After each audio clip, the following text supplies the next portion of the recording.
예배당도 조금 기온이 많이 내려갔죠. 제가 실제로 들은 얘기인데 한 10몇 년 전에 들은 얘기인데 호주가 따뜻한 나라잖아요. 그런데 영상 5도인데 사람이 얼어 죽었다는 거예요. 이해가 안 갔어요. 5도에도 얼어 죽나? 우리가 날씨가 갑자기 추우면 어디 까마귀 얼어 죽었다네 그런 농담을 하기도 하는데, 근데 실제로 그런 거예요. 이제 기온 차가 일교차가 심하고 갑자기 기온이 내려가면 꼭 그 어는 온도가 아니라고 해도 사람이 저체온증이 와가지고 좀 위험하다고 합니다. 체온 관리 잘 하시고, 특별히 이제 우리 예배당도 또 온도 조절도 조금 해야 되겠다 그런 생각을 합니다. 할렐루야. 주 예수의 은혜와 평강이 있을지어다. 지난 수요일에 가만히 들어온 사람을 경계하라. 오늘 그 말씀 살폈는데요. 지난주에 이어서 우리가 성경을 한번 다시 읽어볼까요? 유다서 1장 4절 말씀 함께 읽습니다. 이는 가만히 들어온 사람 몇이 있음이라. 저희는 옛적부터 이 판결을 받기로 미리 기록된 자니 경건치 아니하여 우리 하나님의 은혜를 도리어 세귑거리로 바꾸고 홀로 하나이신 주제 곧 우리 주 예수 그리스도를 부인하는 자니라. 아멘. 자, 이 유다서를 기록한 목적은 거짓 교사들 때문입니다. 그래서 예수님을 믿는 성도들의 신앙을 위협하고 그리고 변질시키는 일을 했던 그 거짓 교사들을 경계하면서 복음을 지키기 위한 것이죠. 특별히 이 유다가 관심을 갖는 그런 부분은 예수 그리스도의 성육신을 부인하는 이단 세력들입니다. 그래서 이 3절, 4절, 특별히 4절 말씀을 우리들이 살피면서 가만히 들어온 사람을 경계하라고 했는데 그 특징이 모두 4가지라 그랬어요. 지난번에 수요일 날 2가지 살폈는데, 첫째는 몰래 들어온다 그랬어요. 잘 판단이 안 돼요. 누가 누군지. 대체적으로 교회가 은혜스럽고 또 부흥하고 성장하면 사실은 이 거짓 교사들, 악한 이단들이 그래도 그 사람들은 포기하지 않지만 그래도 걱정이 좀 덜해요. 그런데 좀 시끄럽고 문제가 있고 뭐 이런 교회들은 삐집고 들어가기가 쉽죠. 그래서 불만 교회나 주의 종에 대해서 불만을 얘기하고 이제 이런 틈을 타고 들어온단 말이에요. 제가 지난 수요일 날도 그런 얘기했는데, 어느 교회가 조금 불편하고 힘들고 교회가 시끄러우니까 그 상대방에 대해서 당신 신천지 아니냐 이렇게 얘기했다는 거예요. 그러니까 교회를 혼잡하고 어지럽게 하는 그런 무리들은 몰래 들어와요. 그리고 그들은 심판받기로 이미 정해졌다는 것입니다. 이미 저희는 옛적부터 이 판결을 받기로 미리 기록된 자니, 미리 심판받기로 정해졌어요. 하나님께서 구약 성경에도 그렇고 용납하지 않는 것이 있는데, 그것은 하나님과의 관계에서, 즉 진리에서 어긋나면 하나님은 용납하지 않습니다. 우리들은 일반적으로 우리들이 마음의 감정을 건드린다든지 혹은 윤리적인 부분이라든지 그건 중요하지 않다는 게 아니에요. 우리 앞에 얼른 어필하기 쉬운 것은 그런 부분이지만은 실제로 우리가 소홀히 하기 쉬운 진리 문제, 교리 문제, 이러한 것들을 하나님께서는 더 엄중하게 다스리신다는 거죠. 그래서 미리 심판받기로 정해졌다는 것입니다. 그러면 가만히 들어온 사람은 사람을 경계하라고 했는데 오늘 세 번째, 네 번째 다루는데요. 세 번째는 경건치 아니하여 그랬어요. 거기 보면 경건치 아니하여 우리 하나님의 은혜를 도리어 색욕거리로 바꾼다. 경건치 않은 거예요. 그런데 경건치 않다는 말을 원어적인 의미를 잘 살펴보니까 어떤 말과 같냐면은 두려워하지 않는다는 말과 같아요. 경건치 않는다는 말이 두려워하지 않는다는 말. 여러분 이거 정말 무서운 말입니다. 두려워하지 않는다. 강단에 오르는 주의 종들이 가장 관심을 두고 애를 써야 할 것, 그리고 두려워서 벌벌 떠는 것 하나가 뭐냐면 내가 과연 진리를 바르게 설교하느냐라고 하는 거예요. 첫 번째는 설교의 기술이 아니에요. 내용이에요. 첫 번째는 맞냐 틀리냐. 틀리면 큰일 납니다. 그래서 틀리지 않게 진리를 잘 준비해서 성도들에게 전달하는 책임이 목사에게 있는 거예요. 그래서 목사가 되는 과정은 목도회가 목사 후보생으로 선정을 하고 이것도 시험을 치릅니다. 목사 후보생이 되면 신학교에서 목사가 되기 위한 신학 공부는 대체적으로 3년 합니다. 3년이면 목사가 되기 위한 모든 것을 다 완벽하게 갖추었다 천만의 말씀이에요. 그 3년 과정은 건물로 말하면 골조, 사람으로 말하면 뼈다구와 같은 거예요. 뼈대를 세우는 거예요. 그때. 그리고 졸업한 이후에 그 뼈대에 잘 좋은 살집을 붙이는 것은 그 사람의 재능과 역량의 차이가 되겠죠. 그 신학교를 졸업한 다음에 우리 교단 같은 경우는 강도사 고시를 치릅니다. 이 강도사 고시는 대체적으로 무엇이 중요하냐? 이 사람은 강도할 수 있는 사람인가? 즉 강단에서 도를 전하는 설교할 수 있는 사람인가를 보는 거예요. 심각한 오류가 있으면 절대로 안 되죠. 그리고 강도사 고시를 패스하면 총회가 그 합격자를 노회에 보내어서 노회로 하여금 강도사로 인허하게 하고 노회는 강도사로 인허된 자를 1년간 강도할 준비를 잘 갖춘 다음에 1년 뒤에 그가 목사 될 자질을 다시 점검하는 목사 고시를 노회가 치르게 됩니다. 그래서 목사 고시를 치를 때는 실제로 설교를 점검받는 거예요. 그리고 노회가 목사로 임직하게 되는 거예요. 내일 우리 노회가 임시노회가 있는데 내일 우리 노회에서 바로 그 일을 하는 것이죠. 가장 중요한 거예요. 제가 가끔 드린 말씀입니다만 목사가 설교한다고 하는데 설교라는 말 자체가 이미 그걸 포함하고 있는 거예요. 설교는 뭐냐? 교를 설한다는 거예요. 기독교를 말하는 것이 설교예요. 즉 기독교 교리를 성도들에게 말해주는 것이 설교예요. 조금 재미없기도 하고 좀 지루하기도 하고 뻔한 얘기인 것 같기도 하지만 가장 중요한 얘기이기 때문에 교리를 말하는 설교를 해야 되는 겁니다.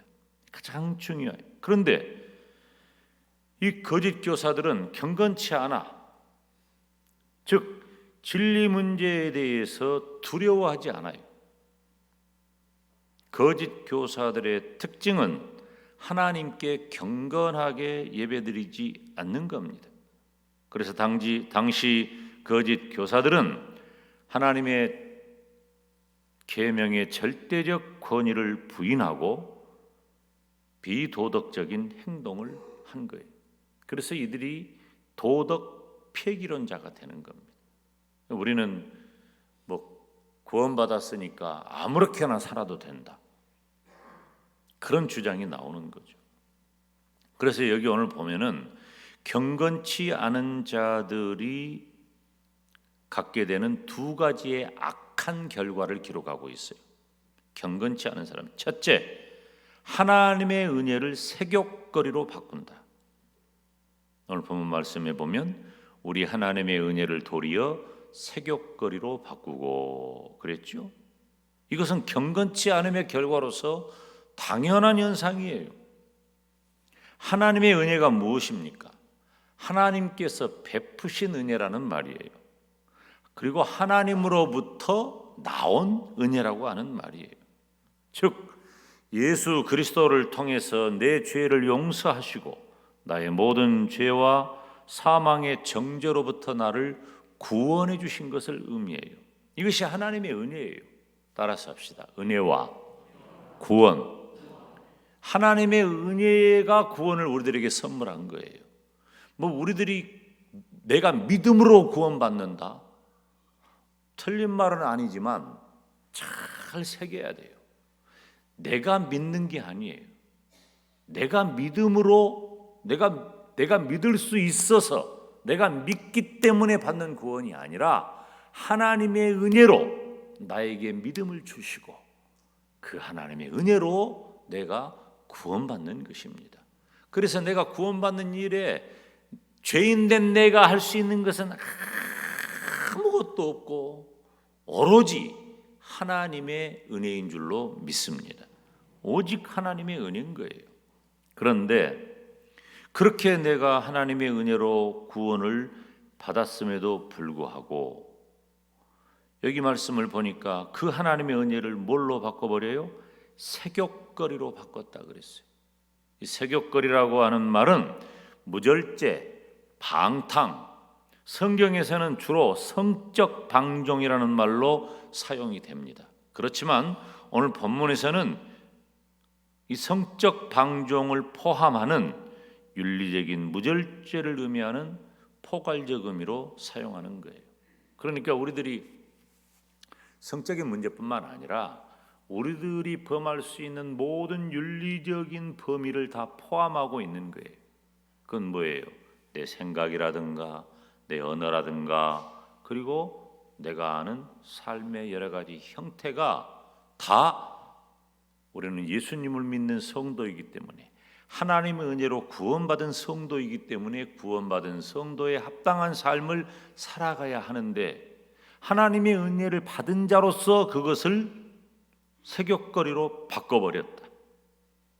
윤리적으로 무절제한 그런 존재가 되었다는 것입니다. 다시 말하면 구원이라고 하는 것은 이 거짓 교사에 의하면 구원이라고 하는 것은 하나님의 은혜로 값없이 내가 받았기 때문에 모든 율법은 다 폐기되고 그리고 우리는 어떤 구속도 없이 마음대로 살아도 된다.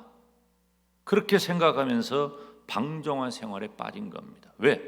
자, 일순 이것은 그들의 논리에 의하면 이해가 되어지는 부분이에요. 우리가 구원받는 것은 내가 힘쓰고 애쓴 것이 아니라 하나님의 은혜로 구원받았지 않느냐. 그러니 하나님의 은혜로 내가 받은 그 구원을 그 어떤 것이 제한하거나 방해할 수 없다. 심지어 무엇마저도 이제 내가 어떤 짓을 하는 것마저도 내 구원을 방해할 수 없다. 일순 그 논리는 어느 정도 그럴듯해 보이지만 하나님이 원치 않는 것이에요. 베드로후서 2장 19절 말씀을 보면 저희에게 자유를 준다 하여도 자기는 멸망의 종들이니 누구든지 진 자는 이긴 자의 종이 되리라.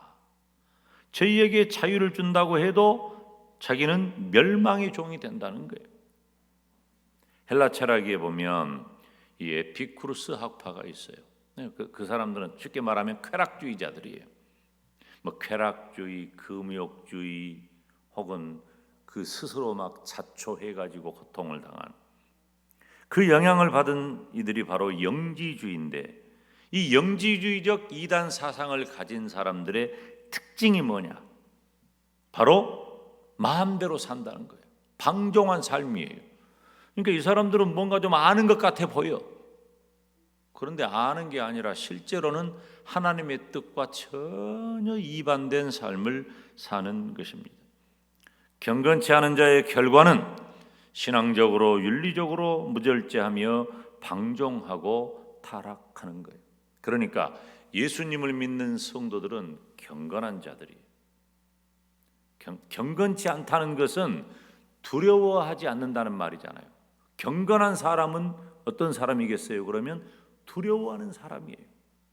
저와 여러분은 하나님의 말씀인 복음 진리에 대한 교리적인 문제에 대해서도 두려움을 가질 뿐만 아니라 포괄적인 넓은 의미의 윤리적인 삶에 대해서도 두려운 마음을 가져야 합니다. 이 사이비 이단들이 두려움이 없는 이유가 뭐냐? 반복되기 때문에 그래요. 바로 이러한 것들을 계속해서 반복되기 때문에 그래요. 우리들이 처음에 조그마한 잘못 하나 할 때는 그냥 가슴이 쿵쾅거리고 두근거리고 어쩔 줄을 모르고 내가 죽을 것 같고 하늘이 무너질 것 같고 그런데 그것이 한 번, 두 번, 세 번 이렇게 반복이 되잖아요. 그것이 죄가 죄인 줄도 몰라요. 내가 못된 생각을 할 때는 아이고 큰일 났다. 내가 왜 이런 생각을 하지? 그런데 그 생각으로부터 자유로워하죠. 말도 처음에 한두 번 이렇게 할 때는 누가 지적도 하고 어째서 그런 말을 해? 깜짝 놀랐네. 왜 답지 않게 그런 말을 해? 이런 말을 듣는 사람은 복된 사람이에요. 근데 아무리 내가 말로 실수를 하고 잘못을 하고 해도 누가 나한테 그런 말 안 하잖아요. 그러면 당신은 그런 말 하는 사람으로 이미 알고 있는 거예요. 이게 아주 무섭다니까요. 그리고 자각을 못해. 그런 것도 실제로 삶에서 잘못을 저지르고 죄악을 저지르는 것도 한 번, 두 번이면 괜찮은데 이게 익숙해지면 죄가 죄인 줄 몰라요. 그냥 두려움이 없어지는 거예요. 두려움이 없어져. 착한 사람일수록 믿음이 착한 사람일수록 믿음 안에서 착한 사람일수록 두려움이 큰 거예요.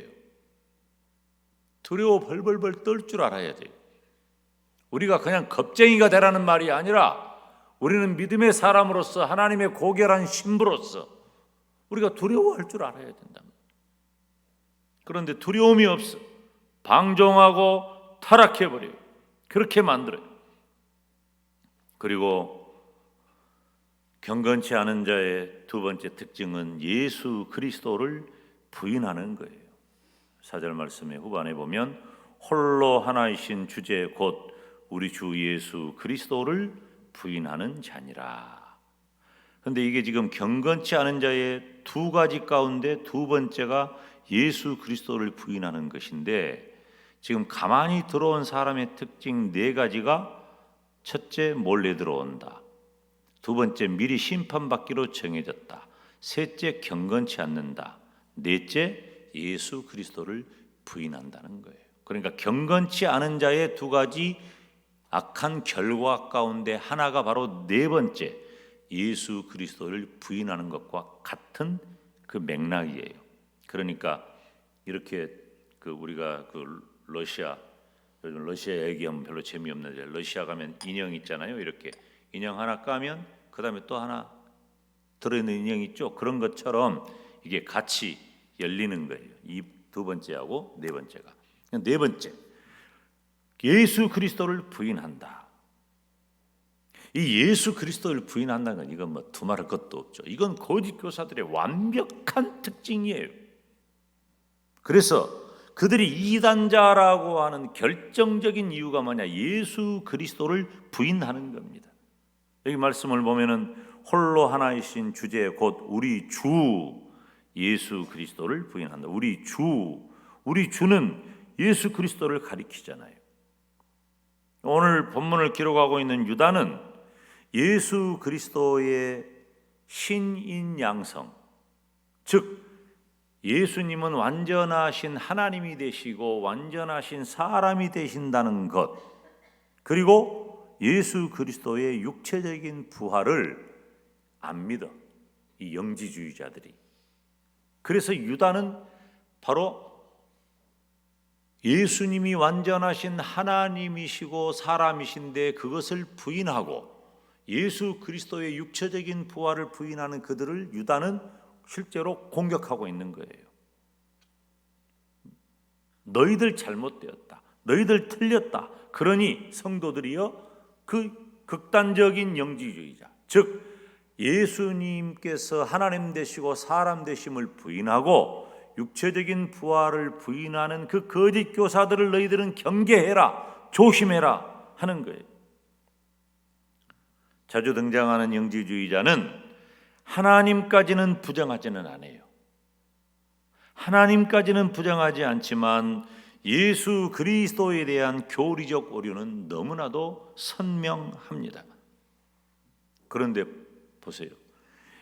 예수 그리스도를 부인하는 자가 하나님을 인정한다고 해서 그러면 절반 정도는 이 사람이 옳고 틀리다 그렇게 말할 수 있어요? 아니에요. 예수 그리스도를 부인하는 자는 하나님 아버지를 부인하는 것과 똑같은 거예요. 성부 하나님과 성자 예수님은 서로 불가분의 진리입니다. 그러므로 어느 한편을 택할 수가 없는 거예요. 하나님은 믿는다고 하면서 예수님의 하나님 되심과 사람 되심을 부인하고 그리고 예수님의 육체적인 부활을 부인하는 것은 이건 믿음이 아니에요. 여러분, 진리는요, 제가 그런 예를 들 때마다 이 맑은 물 여러분들에게 예로 들잖아요. 쉽기 때문에 그래요. 이 맑은 물을 제가 마실 수 있는 이유는 이 물을 담고 있는 컵과 또 물이 맑고 깨끗해서 안심할 수 있다는 그런 분명한 그 확신이 있기 때문에 그런 거예요. 그러니까 마시는 거예요.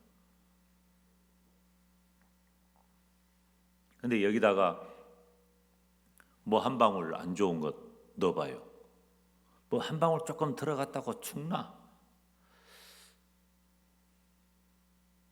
고전사한테 한번 먹으라고 줘볼까 타가지고 나를 믿어라, 물을 믿지 말고 못 먹는 거예요. 기독교 신앙 진리는 깨끗해야 합니다. 이 강단에서 흘러나오는 하나님의 말씀이 깨끗해야 돼요.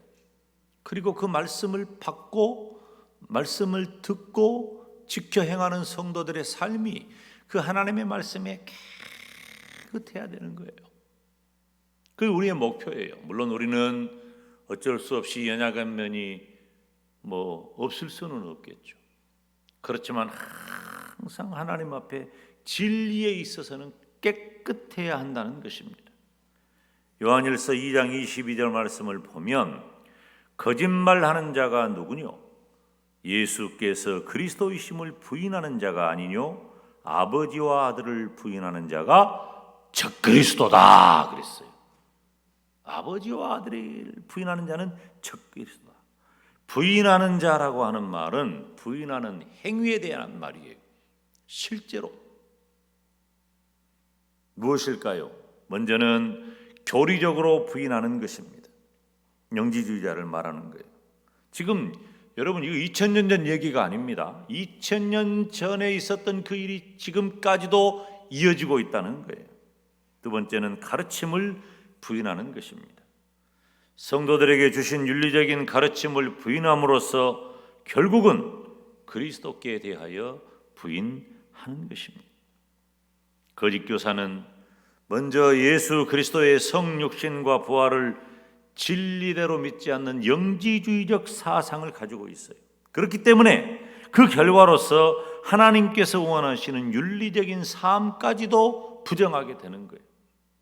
다 연결되는 거예요. 하나님을 믿는다고 하면서 예수님을 부인한다. 있을 수 없는 일이에요. 저와 여러분이 하나님께서 우리에게 주신 성경적인 윤리적인 가르침 부인을 하게 되면은 우리들의 삶을 하나님이 기뻐하시는 삶이 될 수 없어요. 거짓 교사들은 자신들의 불경건한 행위를 통해서 하나님의 은혜를 악용함으로써 예수 그리스도를 부인하는 것입니다. 사랑하는 여러분, 우리 교회는요, 이 교회 안에는 가만히 들어온 거짓 교사들도 있고 또 무지에서 신앙을 훼손하는 사람도 있어요. 그래서 우리가 무지해가지고 실수하는 사람은 가르치고 권면하면 됩니다. 주의 종이 책임이죠. 그것은 지난 수요일에도 그런 말씀을 들었는데, 주의 종은 말씀을 전하고 세우신 장로님들은 성도들이 그 목사가 강도한 대로 잘 듣고 지켜 살고 있는지 장로님들은 책임을 가지고 성도들의 삶을 살필 책임이 있는 거예요. 그리고 장로님을 세운 거예요. 그래서 신방을 장로님들이 다 신방을 하게 돼요. 원래 그래요. 근데 뭐 장로님들이 생업이 다 있기 때문에 대체적으로 뭐 우리 교역자들을 통해서 그 일을 하고는 있지만, 실제로 그 책임이 그렇게 헌법적으로는 그렇게 주어졌다는 것입니다. 그래서 성도들의 삶이라고 하는 것은 무지해서 실수하는 경우가 있다면 가르치고 권면하면 되는 거예요. 근데 여기서 문제가 되는 건 뭐예요? 정체를 숨기고 가만히 들어와서 의도적으로 숨기고 또 고의적으로 교회를 훼손하는 자를 특별히 조심하라고 하는 것입니다. 교회는 안전지대일 수가 없어요. 언제나 교회는 그러니까 항상 전투하는 교회예요. 그래서 지상교회를 가리켜서 전투적인 교회라고 하는 거예요. 이 전투가 언제 끝나요? 천국에서 끝나요. 천국 가면. 이 땅에서는 끊임없이 거짓과 진리의 싸움이 멈추지를 않아요. 그래서 전투적인 교회라고 하는 것입니다. 그러면 저와 여러분은 어떤 사람일까요? 저와 여러분은 하나님의 은혜로 구원의 은혜를 받은 사람들이에요. 다시 말하면은 저와 여러분 모두가 다 과거 죄인들입니다. 과거 죄인들이에요. 하나님께서는 예수 그리스도의 보혈로 공로로 저와 여러분의 과거의 모든 죄악들을 다 깨끗하게 씻어주셨어요. 무엇이 증명입니까? 성령께서 내 안에 들어오셔서 나로 하여금 내 인격으로 예수님을 나의 구세주, 나의 하나님으로 고백했다고 하는 것 자체가 하나님의 은혜가 나에게 임한 것이에요. 그것이 증거예요. 다른 것이 증거가 아니에요. 시험 잘 본 것이 아니에요. 그게 증거예요. 내가 예수님을 믿는다는 것이 증거라 그 말이에요. 그러면 내가 예수님을 믿으면 예수님을 믿는 성도는 하나님의 복음 진리 안에서 살아야 할 책임이 생기는 거예요. 교리적으로도 윤리적으로도 하나님의 말씀을 따라 듣고 지켜 행하는 삶을 살아야 될 책임이 생기는 거예요. 이 책임을 잘 지키라고 하나님이 우리에게 법을 주신 거예요. 그 법은 구약적으로는 십계명을 비롯한 율법이고, 지금 이 시대에는 저와 여러분에게 주신 하나님의 말씀인 거예요. 그래서 우리는 더 엄격하고 두렵게 내 믿음의 여정을 살아가야 되는 거예요. 저와 여러분이 어떤 신분, 어떤 자격, 어떤 환경인지를 분명히 알아야 돼요. 내가 누구냐? 나는 과거 죄인에서 구원받은 하나님의 백성이 되었다. 그러니 이제 내가 어떻게 살 것인가? 내가 이제 예수 믿어가지고 구원받는다. 저는 늘 드리는 말씀이지만은 우리 모두가 다 오늘 저녁 예배에 참석한 모든 분들은 다 예수님을 믿고 구원받아 천국에 갈 줄로 믿습니다. 저는 의심하지 않아요. 그러면 출애굽한 이스라엘 백성에게 하나님이 십계명을 주셨듯이 구원받은 저와 여러분에게 하나님의 백성으로 살아가야 할 삶의 규범. 첫째, 교리적으로 진리 안에 거해라. 두 번째, 윤리적으로 포괄적인 의미의 말씀을 순종하며 지켜라. 그런데 이 모든 것들을 회방하는 자가 가만히 들어온 거짓 교사들이다. 저와 여러분은 교회의 거룩성을 주님이 오실 때까지 잘 지키는 성결한 신부 교회, 그리고 신부 성도가 되시기를 주님의 이름으로 축원합니다.